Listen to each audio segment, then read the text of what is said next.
Pegou a carga e partiu, conforme Jessé lhe havia ordenado. Chegou ao acampamento na hora em que, com um grito de batalha, o exército estava saindo para suas posições de combate. Israel e os filisteus estavam se posicionando em linha de batalha frente a frente. Davi deixou o que havia trazido como responsável pelos suprimentos, correu para a linha de batalha para saber como estavam seus irmãos. Estou até aqui, volta para o versículo 20. O tema da nossa proposta nessa noite é como funciona a mente e a vida de um matador de gigante. Nós estamos naquela série de mensagens de fé. Nós já, nesses 9 anos que estamos aqui, tivemos muitas mensagens sobre escatologia, tivemos muita teologia sistemática, 1 e 2, e pregamos muito também sobre restauração emocional. Inúmeras mensagens foram pregadas aqui nesses anos que passaram sobre depressão, ansiedade, e nós vamos tratar dessa temática da fé. E eu queria que depois dessa mensagem você captasse o que pode ser seu. E é uma mensagem muito prática, objetiva. E nós estamos vivendo um momento difícil, porque, deixa eu falar isso com muito cuidado para não gerar constrangimento, porque não é a minha missão constranger os homens aqui, tá bom? Nós estamos vivendo uma geração que os machos estão se tornando efeminados. Agora preste atenção, quando eu falo esse termo efeminado, não estou falando de homossexuais. Nós estamos percebendo que a cultura vigente, a estrutura familiar, ou a falta de paternidade familiar tem gerado nos meninos, tem tirado a masculinidade dos meninos, e a maioria dos nossos jovens são fragilizados emocionalmente.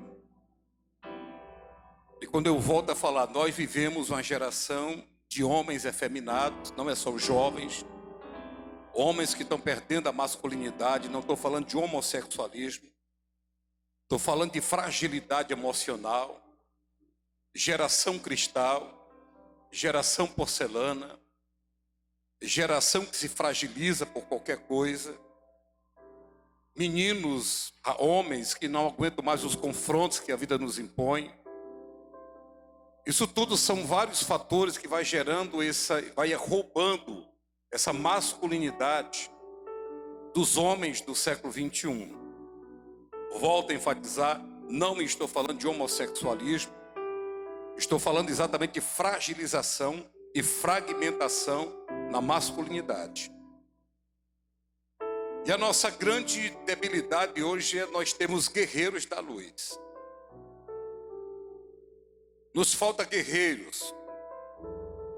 E alguns guerreiros que se prontificam para a frente de batalha, eu falo isso como pastor há 24 anos. Alguns dos guerreiros que estão com a gente na frente da guerra, alguns mostram suas feridas e a gente tenta chegar lá com vinho, com óleo para colocar sobre a ferida, mas às vezes a ferida não para de sangrar. E a nossa ausência hoje no século 21 são guerreiros da luz. Porque o reino de Deus, ele não forma meninos. O reino de Deus, ele forma guerreiros da luz. E os guerreiros da luz, eles são diferenciados dos meninos. Mas com as suas características desses guerreiros da luz, desses matadores de gigantes, dessa geração de Davi. Que quando nós falamos da geração de Davi, a maioria do movimento neopentecostal diz que Deus vai restaurar o tabernáculo de Davi que estava caído. Então essa geração, ela só fala muito de adoração no estilo neopentecostal. Eu já participei de muitos congressos que a gente tem que pagar, receber uma pulseirinha para participar desses movimentos neopentecostais. E se fala muito sobre um estilo de adoração. Fala-se muito que Deus está liberando uma unção para levantar a tenda de Davi que estava caída. Mas a gente esquece que a tenda de Davi, que aponta para a adoração, só é uma tenda que aponta para a adoração porque tem um guerreiro que levantou essa tenda. E aqui no versículo 20, na parte A, fala uma coisa interessante. Como é que os guerreiros da luz, eu espero que os homens que aqui estão, que são efeminados nesse sentido de não terem destravado a sua masculinidade, entendam como é que funciona a mente e a vida de um guerreiro da luz. Em primeiro lugar, levantando-se quando? Vamos lá, levantando-se. Que hora Davi se levanta? Primeira característica de um guerreiro da luz: guerreiros acordam cedo. Todo guerreiro acorda cedo. E quando eu falo, Josivan, que guerreiro acorda cedo, não estou falando de horário cronológico. Porque na minha geração, meu pai me colocava, sabe que hora para dormir? Nós jantávamos 6 horas e 7 horas a gente estava dormindo. Eu não sei se alcançou isso. E que hora a gente acordava? Ora, se eu vou dormir 7 horas da noite, 4 horas da manhã, o sono passou. Só que essa geração não dorme 6, 7, 10 horas da noite. Essa geração dorme de madrugada. Por isso que a primeira característica de um guerreiro da luz, de um matador de gigantes, é que eles acordam cedo. Levantando-se de madrugada. Como é que um guerreiro da luz acorda cedo? Primeiro, acorda cedo para a vida. Porque tem gente que está com 40, 50 anos de idade, parece, André, que ele não acordou ainda para a vida. Tem mulheres que já são cinquentenárias, outras são quarentonas, mas ainda não acordaram para a vida. Então, um guerreiro da luz, em primeiro lugar, ele acorda cedo. Diz o texto que Davi acorda de madrugada. Você já acordou para a vida já?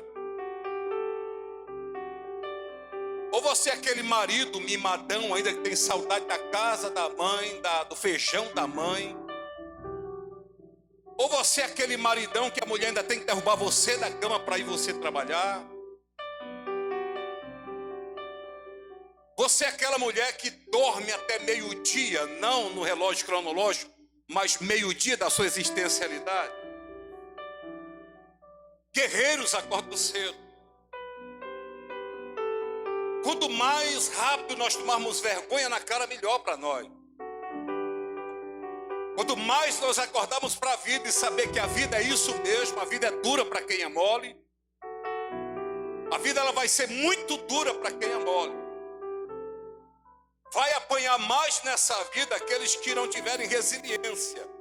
Vai sofrer mais nessa vida aqueles que se fragilizam, que são efeminados, que demoram o desmame, que a mãe ainda está amamentando o menino com 10, 15, 20 anos de idade, ainda está sendo amamentado. Guerreiros acordam cedo. Davi acordou de madrugada. Em primeiro lugar, acordam cedo para a vida.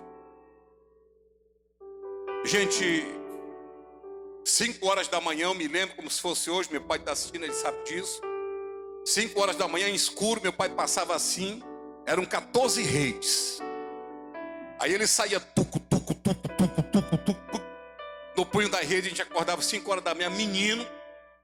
E ele dizia, você vai puxar água às 5 horas da manhã, eu com a bomba. Eu puxava água, meu irmão pegava água e ele dizia, agora vocês vão aguar o pé de bananeira, o pé de mangueira, pé de coqueiro, porque eu não quero criar filho vagabundo. 5 horas da manhã nós levantávamos. A minha mãe acordava nesse mesmo horário, ia fazer o café, depois que nós aguávamos as plantas do quintal.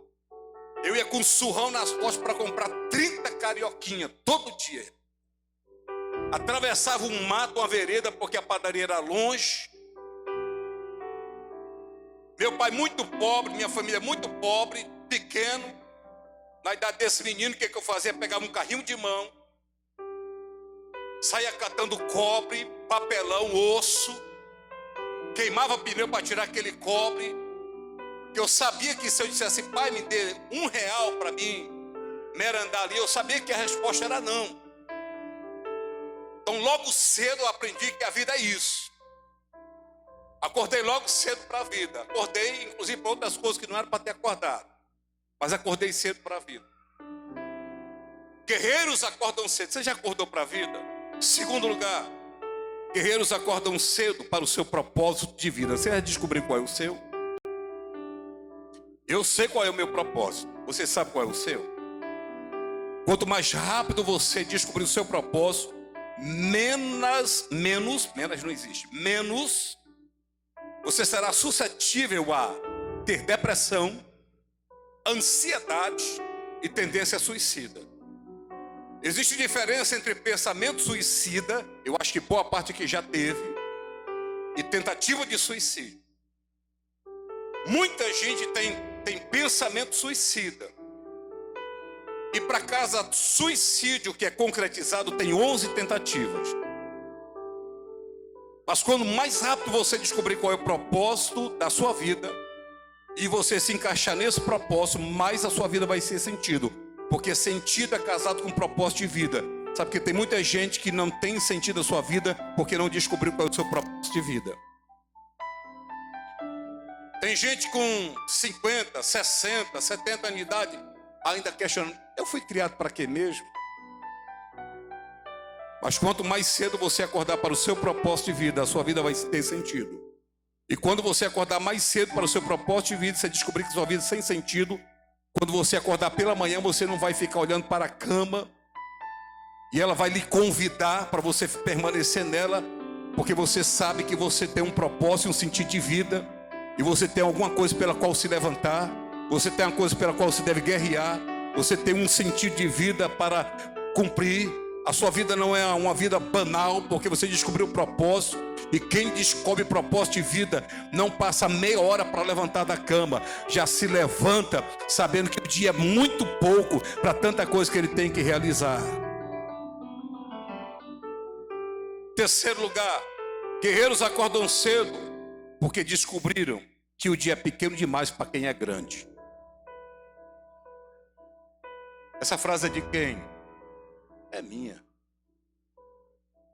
Pois anote aí. Guerreiros acordam cedo porque descobriram que o dia é pequeno para quem é grande. Agora quer ver uma coisa? O dia é grande para quem é pequeno.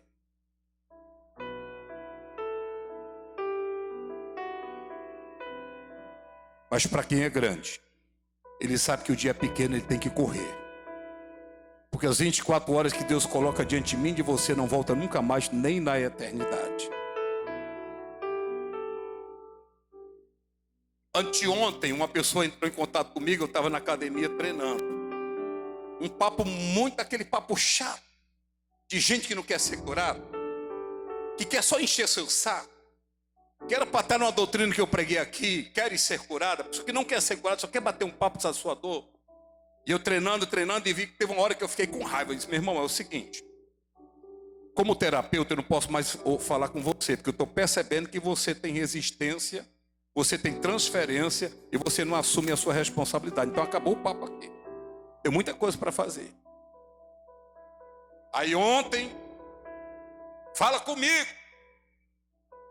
Sabe o que eu respondi? Em silêncio. Aí hoje de manhã mandou outro recado para mim.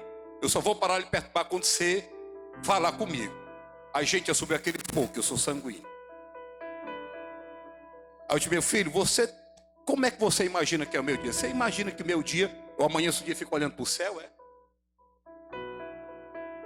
Eu tenho uma hora para acordar, eu tenho uma hora para fazer atividade física, eu tenho uma hora para estudar, eu tenho uma hora para fazer planejamento, eu tenho uma hora para tudo. Inclusive essa hora que você está me alugando agora, acabei de chegar do médico. E já corri para cá, estou estudando até 5 horas da tarde, para de 5 até as 6 terminar de fazer a doutrina. Ou você acha que eu fico olhando para o tempo? Ô pastor, me desculpe, está perdoado. Mas não ligue mais para mim não. Porque o meu dia é muito pequeno. Porque eu sou grande. Agora quando você é pequeno, o dia fica grande para você. Você não encontra nada para preencher o seu dia. Quarto lugar, guerreiros acordam cedo por quê? Porque descobriram que quem dorme demais é pobre. Mas não sou eu que estou falando, é a Bíblia. A Bíblia diz assim: não ames o sono para que não empobreça. Gente, toda pessoa que dorme demais, ele é pobre. É pobre financeiramente, é pobre intelectualmente, é pobre emocionalmente, é pobre em todos os sentidos, que ama o sono. E a Bíblia diz: não ames o sono para que não empobreça.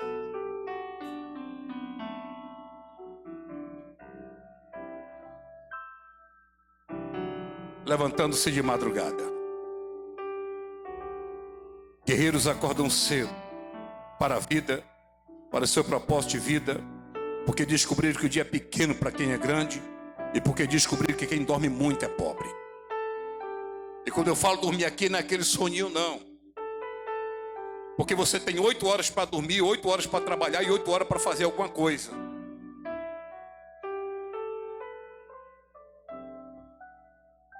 Levantando-se de madrugada. Você já acordou para a vida já? Vamos lá. Davi deixou o rebanho com outro. Esse é o segundo ponto da mensagem. Davi deixou o rebanho com outro. Mas por que ele está deixando o rebanho com outro pastor? Porque o seu pai havia chamado. Davi, faça um favor para mim. Bota o versículo 17. Por que Davi está acordando de madrugada? E está deixando o seu trabalho com outra pessoa. Nessa ocasião, Jessé disse a seu filho Davi: pegue uma arroba de grãos tostados e 10 pães e leve depressa seus irmãos no acampamento. Leve também esses 10 queijos ao comandante da unidade dele. Veja como estão os seus irmãos e traga alguma garantia de que eles estão bem. Eles estão com Saul e com todos os homens de Israel no vale de Elá, lutando contra os filisteus. 20. Diante de uma ordem dessa, o que Davi fez? Levantou-se de madrugada. Sabe que muita gente não acorda cedo porque não tem um desígnio na sua vida, não tem um comando de Deus para a sua vida. E alguns até receberam o comando de Deus para a sua vida, mas estão dormindo. Davi poderia muito bem ter dito assim: mas pai, eu estou com um projeto aqui, eu estou ocupado nesse projeto, eu estou tomando de conta das ovelhas aqui, meus irmãos estão na guerra, só tem eu. Mas em segundo lugar, guerreiros da luz, matadores de gigantes, anote aí, não abandonam os seus projetos. Ele poderia ter dito: já que eu estou indo para a guerra, então eu abro mão disso daqui. Davi era tão inteligente que se levantou de madrugada, chamou um pastor e disse assim: toma de conta aqui que eu vou ali e volto já. Esse projeto aqui é meu. Preste atenção. Delegar autoridade é uma coisa, transferir responsabilidade para subalterno é outra coisa. Aqui eu não transfiro responsabilidade para nenhum desses rapazes. Aqui eu delego autoridade, mas aqui a gente não transfere responsabilidade. Trabalho aqui, Deus vai cobrar de mim esse trabalho pastoral. Eu não posso transferir responsabilidade para o Luiz. Para o Luiz delego autoridade. Luiz, você pode fazer isso. Agora tem uma responsabilidade. Então anote aí: guerreiros da luz não abandonam seus projetos. Sabe o que ele fez? Esse projeto não vai morrer não. Essas ovelhas não vão ficar sem ninguém. Esse projeto aqui não vai acabar. Tome de conta. Fica aqui. Vem cá, pastor. Fica aqui. Eu vou ali porque o meu pai mandou, mas eu volto já. Mas esse projeto não vai morrer. Sabe o que tem acontecido na vida de alguns crentes? O projeto que Deus colocou na sua mão acabou, faliu. Alguns porque tem falta de acabativa. A gente dá o trabalho para eles no começo do ano, começou até bem. Aí quando chega no meio dos anos, como diz o profeta Abacuque 3:2, aviva, Senhor, a tua obra. Quando? No mês de junho. Porque dezembro já está muito longe, então aviva aqui no meu, que eu não aguento mais essa mocidade. Eu não aguento mais esses músicos, eu não aguento mais essas réas. Eu não aguento mais esse pastor barulhento. Aviva, Senhor. Era o meu dos anos, que eu acho que eu não chego no final do ano. Aleluia. Preste atenção. Os guerreiros da luz não abandonam seus projetos. Ele deixa as ovelhas com guarda. Falta de acabativa tem lançado muita coisa boa na lata do lixo que poderia ajudar muita gente. Eu vou repetir, o que é falta de acabativa? O que você começa e não termina? Gente, se você soubesse o que Deus colocou na sua mão e você não acabou, o quanto beneficiaria muita gente, você não teria colocado na lata do lixo os seus projetos. Eu falo aqui direcionado pelo Espírito de Deus. A lata do lixo, a lata de lixo que está cheia de projetos seus, que foram inacabados e estão lá. Deus está lá vendo cada papel que você joga. Desistente, abrindo mão de muitas coisas que poderia beneficiar muitas vidas. Falta de acabativa tem lançado muita coisa boa na lata do lixo e que poderia ajudar muitas pessoas. Se você tivesse terminado a sua faculdade, quantas pessoas você teria ajudado já? Mas você trancou, você desistiu.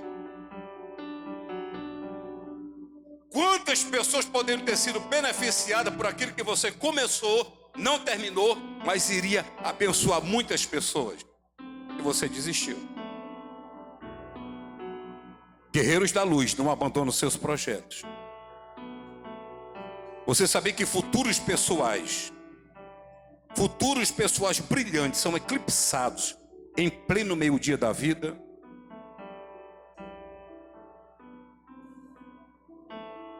Tem um futuro brilhante esperando por você.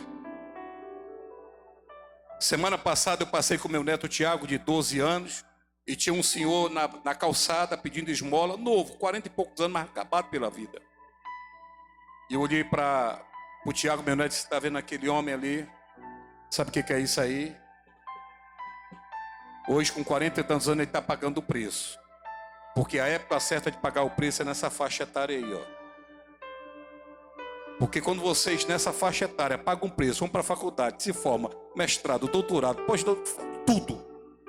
Vocês estão pagando o preço que a Bíblia diz que vocês são fortes.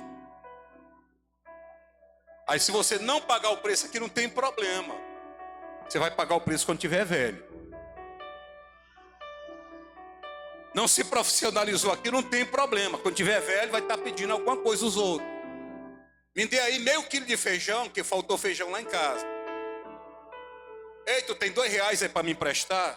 Emprestar não, me dá porque eu não tenho como te pagar. Que foi? Não pagou o preço no começo da vida, vai pagar no final. E é ruim você pagar o preço no final da vida. Mas a boa notícia que eu trago para vocês é que todo tempo é tempo de pagar preço. Eu estou com 40 anos de idade, não vou voltar mais a estudar. Não volte, minha irmã. Qual o problema? Só porque o cabelo está branco? Os filhos já estão criados, volta a estudar, vai procurar uma profissão, vai procurar alguma coisa para fazer. Vai se ocupar em alguma coisa. Não, mas eu estou velho, papagaio, o velho não aprende mais nada. Aprende. Aprende que eu estou aprendendo. Papagaio, o velho aprende alguma coisa ainda. Não é porque a senhora agora é uma vovó que vai abandonar, parar, ainda tem tempo ainda de pagar o preço. Vai pagar o preço para quê? Tá igual o menino, né? Ela tá com o pé na cova. E aí qual é o problema? Paulo ia morrer. Paulo estava com a sentença, vão cortar a cabeça de Paulo. Aí sabe o que Paulo faz? Ele disse, traga os livros que eu quero estudar. Mas tu vai estudar para quê? Tu vai morrer daqui a pouco, não tem problema. Eu quero botar mais um conhecimento nessa cabeça. A cabeça vai rolar no chão, mas o conhecimento está lá. Aleluia. Onde foi que você parou? Você tinha um futuro brilhante pela frente, mas ainda está em tempo de você pagar um preço. O normal é pagar o preço aqui, para quando chegar aqui de cabelos brancos, ficar só de frozô. Eu dou uma dica aqui para vocês: só se torna rico quem tem alguém trabalhando para ele. Enquanto você trabalhar no seu projeto, você ser o gestor, você ser o executor, você nunca vai enriquecer. Agora, um dia que você tiver gente trabalhando para você, você fica rico. Anote isso daí. Não abandone os seus projetos, sabe por quê? Deus nunca vai dar coisas grandes para quem desiste facilmente das suas funções, por menores que sejam. Era só umas ovelhas, e era pouca, viu, Wesley? Se lembra do Joabe, do Eliabe? Com quem tu deixou aquelas poucas ovelhas? Era pouca, mas o rapaz era responsável. Sabe por quê? Quem é fiel no pouco, Deus vai colocar no muito. Agora, se você é infiel no pouco, Deus nunca vai colocar no muito. Deus nunca vai dar coisas grandes para quem desiste facilmente das suas funções, por menores que sejam. Eu só não dirigi na igreja departamento de senhoras, mas na igreja já fui supervisor de escola dominical, fui secretário de missões, dirigi 80 jovens quando era do campo do Horizonte. Fazia evangelismo de casa em casa, andava de bicicleta, andava a pé. Levantava cruzadas, pregava nas cruzadas, trazia gente para pregar nas cruzadas. Tive o privilégio de fazer uma cruzada na Praça da Bíblia, lá do Dourado, trouxe o pastor Paixão para pregar. Minha vida sempre foi ativa. Deus nunca vai dar coisas grandes para quem desiste facilmente das suas funções, por menores que sejam. Preste atenção. Toda doutrina e toda pregação que eu venho dar aqui, talvez você não tenha percepção do que está por trás. E por você não ter percepção da profundidade que as mensagens são, talvez por conta do senso comum, talvez você ache que a mensagem foi fraca. Mas se tivesse aqui filósofos, teólogos, psicólogos, psicanalistas, iriam fazer análise do conteúdo da mensagem. Rapaz, esse negócio aí é sério. Aonde eu quero chegar? Eu nunca trago qualquer coisa para pregar nesse púlpito, eu dou o meu melhor. Talvez o meu melhor não seja do seu agrado, mas uma coisa eu sei: eu estou sendo fiel naquilo que Deus me colocou. Sendo fiel no pouco, eu sei que um dia vai chegar, eu vou estar numa coisa muito maior. Eu espero por isso, porque eu tenho procurado ser fiel nas coisas pequenas. Eu quero terminar esse ponto lhe fazendo uma pergunta: o que você deixou inacabado lá atrás e que agora você está precisando? Eu vou perguntar de novo: o que você deixou inacabado lá atrás e que agora você está precisando? Está precisando de quê? Do seu segundo grau? Segundo grau, é. Ensino médio? Está precisando de quê? Aquela formatura que você abandonou e ficou lá atrás e agora você precisa? Daquela carteira de motorista que você desistiu e agora apareceu a oportunidade. Apareceu na empresa agora categoria D, mas eu só tenho uma B. Pediu uma oportunidade, agora está sentindo falta. O que foi que você deixou inacabado lá atrás e que agora você está precisando? Se você quer ser um guerreiro da luz, em primeiro lugar, acorde cedo. Segundo lugar, não abandone os seus projetos. Vamos para frente? Pode voltar no versículo, era aquele mesmo. Pegou a carga aí, partiu conforme GSL tinha. Só essa parte B aí. Terceira característica de alguém que é um matador de gigante: assumem tarefas e atribuições. Anote aí: assumem tarefas e atribuições. Quer ver o seu pastor com raiva de você? Irmão, você pode fazer aquilo? Pastor, não, tá bom. Como é que eu gosto de obreiro? Como é que eu gosto de gente da igreja? Manda para você, pastor, como é que você quer que eu faça? Que coisa você quer? Porque não é para o pastor, é para o reino de Deus, é para a igreja. Só que a gente não percebe essas coisas. Quais são as suas tarefas, as suas atribuições que você tem que fazer? Isso aqui não tinha nada a ver com Davi. Davi, ele era o quê aqui? Davi, ele era pastor. Mas o pai disse: você vai pegar agora, vai ser office boy. Você vai levar quentinho para os seus irmãos. Pô, diga aí, quando é a hora que eu começo? Agora. Pô, vou de madrugada, pai. Levantando-se de madrugada, Davi deixou o rebanho com outro pastor, pegou a carga e partiu.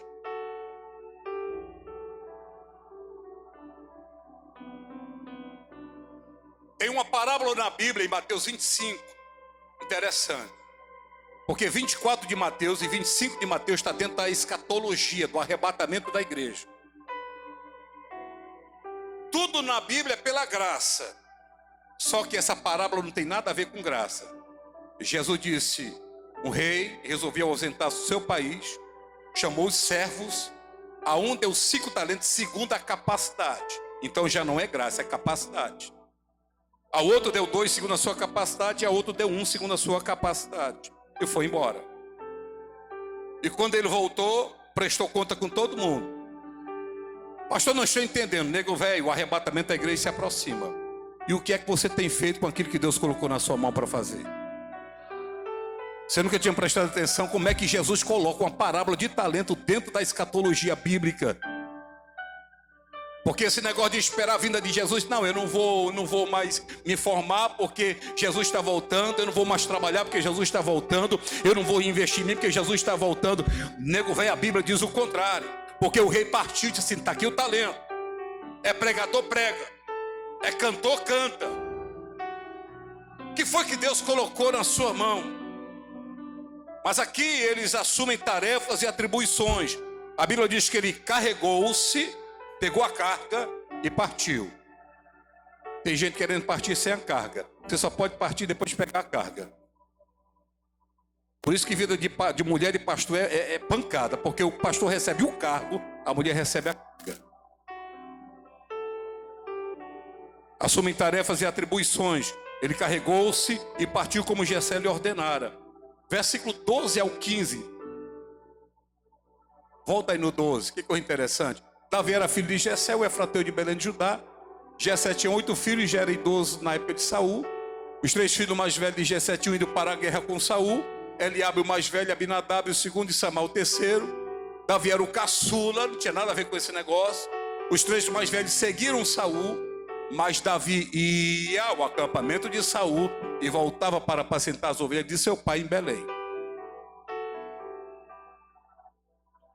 Versículo 17 ao 22. Nessa ocasião, Jessé disse ao seu filho, pega uma roupa, passa. Leve também este 10 queijos ao comandante da unidade dele, veja como estão os seus irmãos e traga-me alguma garantia de que eles estão bem. Eles estão com Saul e todos os homens de Israel no vale de Elá, lutando contra os filisteus. Levantando-se de madrugada, Davi deixou o rebanho com outro pastor, pegou a carga e partiu conforme Jessé lhe havia ordenado. Chegou ao acampamento na hora, com um grito de batalha. O exército estava saindo para suas posições de combate.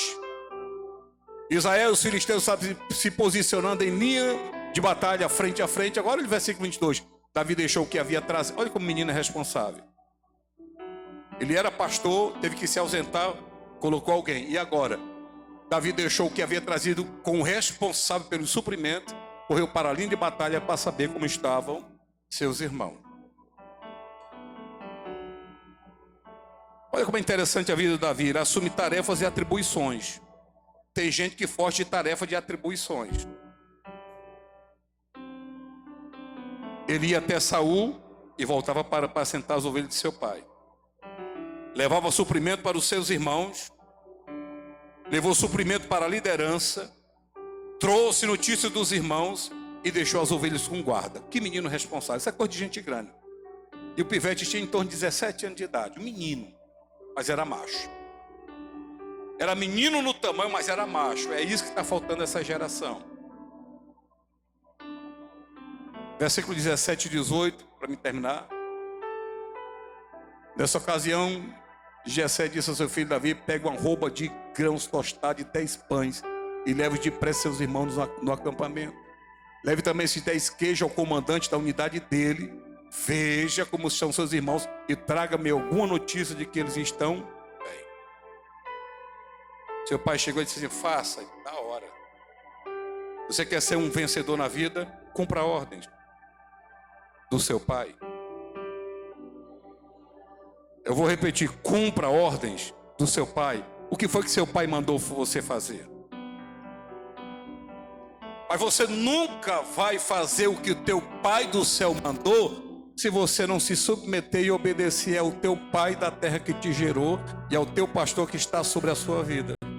Porque aqui nós encontramos um princípio de autoridade. Alguém aqui está com aquela caneta marca-texto aí? Tem alguma caneta marca-texto?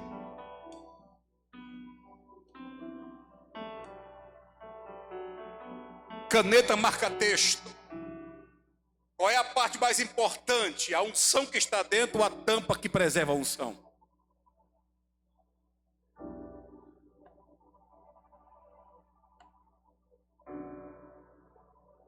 Vou repetir, qual é a parte mais importante da caneta marca-texto? A unção que está aqui ou a cobertura que preserva a unção que está dentro?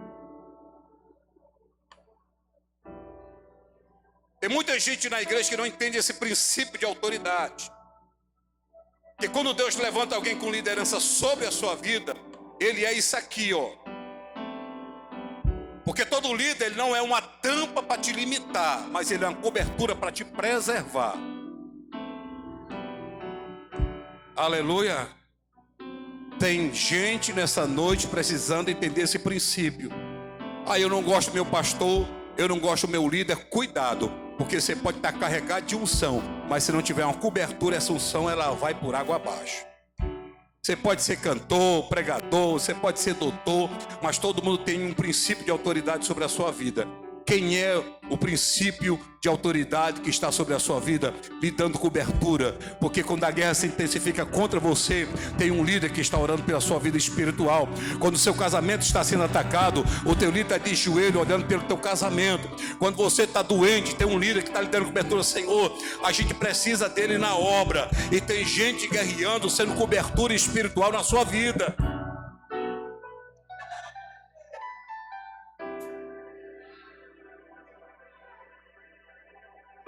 Sabe como é? Quem é o princípio da anarquia que estabelecido da terra? É o princípio de Satanás. Satanás, ele não entende e ele quer estabelecer anarquia, porque a anarquia é contrária ao princípio de autoridade. Quando você chegou você vai trabalhar. Eu vou lhe dar uma dica aqui. Quando você chegar no primeiro dia do emprego, procure lá saber quem é o meu chefe aqui. É esse. O que é que eu tenho que fazer? Eu vim aqui para estar debaixo da sua autoridade. Diga aí qual é a minha função. Você vai ser abençoado na empresa, você vai crescer lá. Agora quer ver uma coisa? Começa a se levantar contra o teu chefe. A promoção chega, o babão leva e tu, ó. E eu ainda digo assim, bem feito. Pastor, ore por mim, porque lá na empresa ninguém olha por mim. Você já se submeteu à liderança lá? Já procurou para o seu líder lá, seja no setor, o que eu tenho que fazer? Eu entendi o princípio de autoridade, eu quero me submeter, porque aqui eu tenho um potencial, mas a sua cobertura vai ajudar o que está aqui dentro, e eu quero crescer nessa empresa. Porque tem crente que não cresce espiritualmente no ministério. Tem até talentos, mas não cresce, porque está sem a tampa. Esse líquidozinho aí vai secar sem a tampa.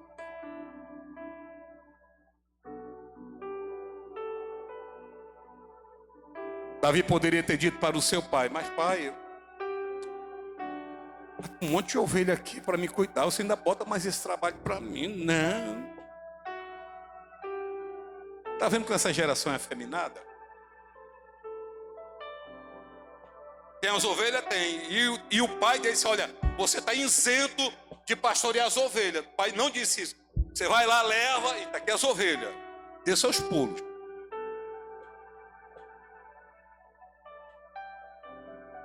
Eu me lembro do pastor João Lourenço, com o secretário de missões do campo. Os irmãos todos conhecem essa história. O secretário de missões chegou para o pastor João Lourenço: pastor, eu estou precisando disso na secretaria de missão. O secretário de missão foi falar para o pastor João Lourenço que estava precisando de uma coisa. O pastor disse assim: procure o secretário de missões que ele resolve. E quem era o secretário de missões? Gente, eu queria que todos esses meninos servissem o exército. Porque quando você passa pelo exército, que tem tarefa dada, tarefa cumprida. Cara, o comandante não está nem aí se você está com febre. Como é que você vai capinar aquilo ali? Nego, velho, eu fazia parte do 3º batalhão, da 10ª companhia de guarda. E o 3º batalhão só sobrava para a gente lavar os aparelhos sanitários.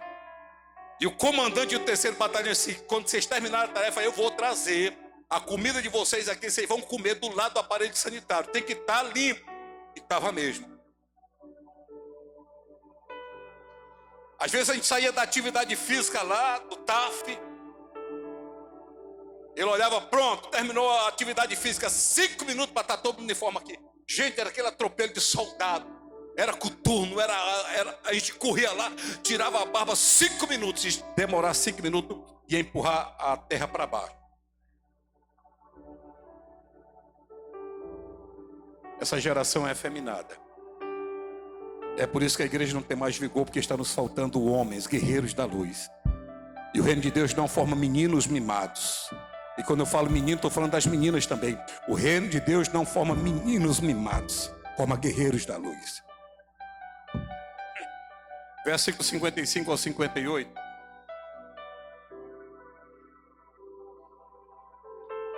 Enquanto ele bota aí, olhe para mim. Por trás do pai de Davi, que era Jessé, tem um pai no céu querendo realizar algo extraordinário através de Davi. Mas o pai do céu só iria realizar algo extraordinário na vida de Davi se Davi entendesse que estava debaixo da autoridade do seu pai. Vou repetir: por trás do pai de Davi tem um pai no céu querendo realizar algo extraordinário. Quinto lugar, para mim ler o texto aqui: comece obedecendo ao pai da terra, para que depois você comece a receber direto do pai do céu. Teve um momento na vida de Davi, pode ler o texto, confere, André. Ele recebeu diretamente do seu pai. Depois que Davi sobe, agora ele não recebe mais do pai, Jessé. Ele recebe diretamente do pai. Tem um tempo para você estar recebendo debaixo do teu pai espiritual, mas tem um tempo para você receber diretamente de Deus. Agora, Deus nunca vai liberar nada sobre o rebelde. Quando Saul viu Davi avançando para enfrentar o filisteu, perguntou a Abner, o comandante do exército: Abner, preste atenção na pergunta. O que ele perguntou? Ele perguntou?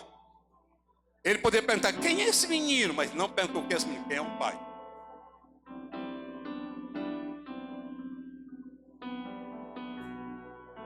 Quem é o pai daquele rapaz? Abner respondeu: juro por tua vida, ó rei, que não sei. E o rei ordenou: descubra quem é o pai desse menino. Logo que Davi voltou, depois de ter matado o filisteu, Abner levou-o perante Saul. Davi ainda segurava a cabeça de Golias. E Saul lhe perguntou: e quem você é, filho? Meu jovem, respondeu Davi: sou filho de teu servo Jessé, de Belém. O rei não quis saber quem era Davi, quem é o seu pai. Você congrega onde? Quem é o teu pastor? Você vai na doutrina? Você dá dízimo? Você é alguém que ajuda o teu pastor? É alguém que dá trabalho ao teu pastor? Quem é o teu pai? Aleluia. Vamos para frente. Versículo 22. Quinta característica de um matador de gigantes. Davi deixou o que havia trazido com o responsável pelo suprimento e correu só para onde? Ele poderia ter parado aqui. Confere, André? Não. A ordem do meu pai foi só até aqui, eu vou parar aqui. O menino era atrevido. O menino era atrevido, Francisco Carvalho Júnior. O menino tinha uma coisa dentro dele que ele correu para a linha da batalha para saber como estavam os seus irmãos. Você quer ser um guerreiro da luz? Anote aí: não tenha medo da linha de frente de guerra. Não tenha medo da linha de frente de guerra. Não existe coroa para quem está no quartel. Existe coroas e medalhas e honraria para quem está no campo de batalha. Você já fez além daquilo que já foi mandado?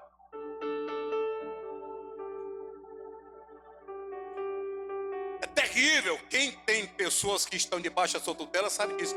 É horrível quando você pede alguém para fazer alguma coisa e ele só faz aquilo que foi mandado.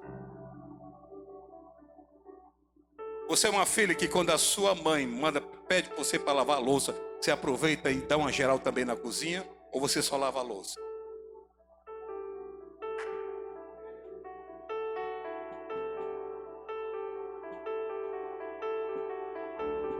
Hoje o culto vai até meia-noite. E agora que eu estou na introdução. Você já fez além daquilo que já foi demandado? Já?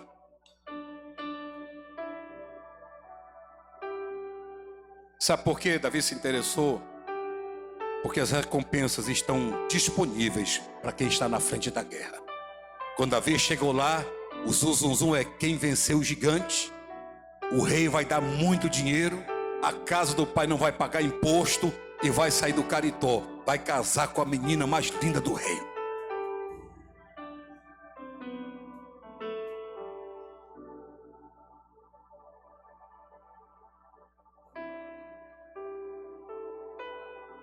Quer namorar comigo?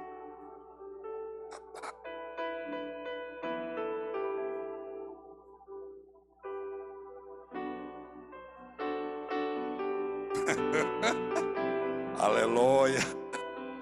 Aleluia.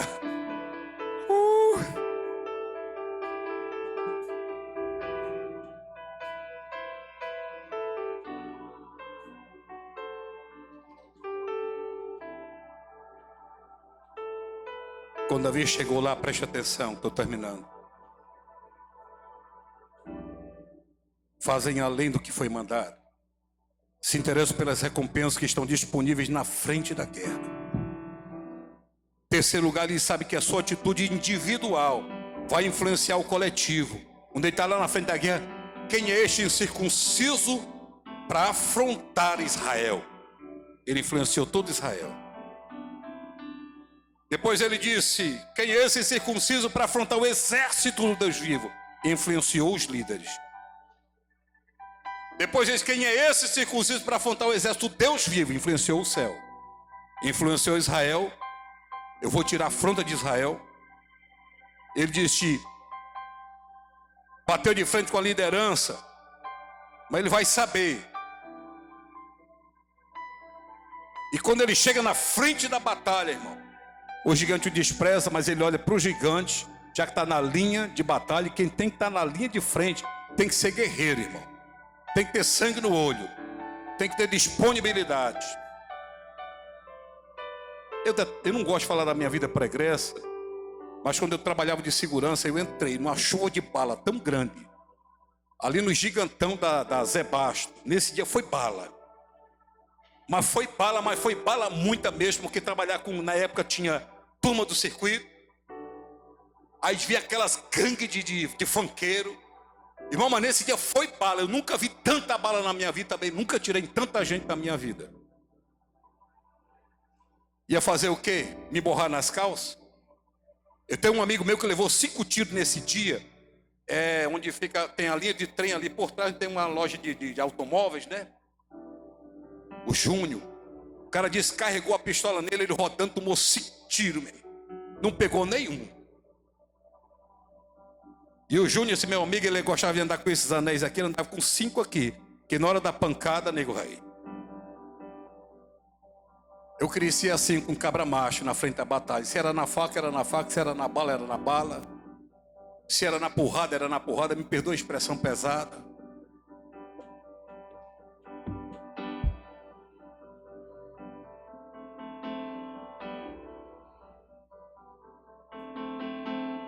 Mas em sexto lugar, para a gente terminar, terminou já. Oh, que pena. Quando Davi chega na frente da guerra, o rei disse assim, você não tem experiência. Aí ele disse, eu tenho sim. Sexto lugar.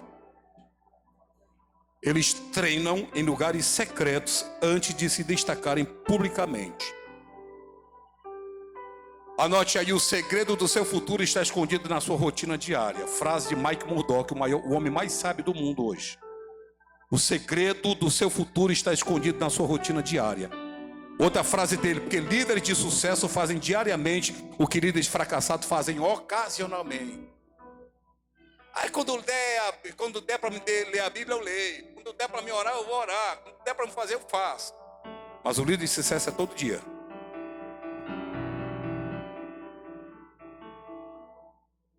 Leões e ursos derrotados sempre, no cotidiano. Ninguém via. Não era a primeira vez que Davi usou a funda. Porque isso requer um treinamento muito intensivo e exaustivo. Ele já sabia guerrear com aquele negócio, mas ninguém viu. Repita comigo: primeiro afunda, depois a espada. Diga: primeiro o curral, depois o trono. Tem gente que quer o trono, mas não quer passar pelo curral. Tem gente que quer a espada, mas não quer a funda. Primeiro a funda, depois a espada. Primeiro o curral, depois o trono. Primeiro o anonimato, depois vem um estrelado.